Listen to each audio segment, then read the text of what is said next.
Peruvallur saint Antony's ദേവാലയത്തിലെ വിശുദ്ധ അന്തോണീസിന്റെയും വിശുദ്ധ സെബസ്ത്യാനോസിന്റെയും സംയുക്ത തിരുനാൾ ആഘോഷം ഭക്തിസാന്ദ്രമായി. രാവിലെ നടന്ന തിരുനാൾ ദിവ്യബലിക്ക് ഫാദർ ഡെബിൻ ഒലക്കെങ്കിൽ മുഖ്യ കാർമ്മികനായി.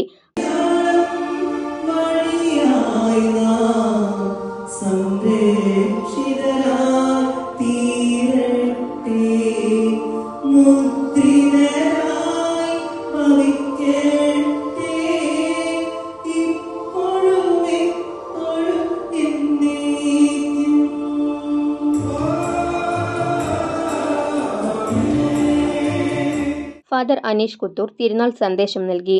തുടർന്ന് ഭക്തിനിർഭരമായ തിരുനാൾ പ്രദക്ഷിണം നടന്നു.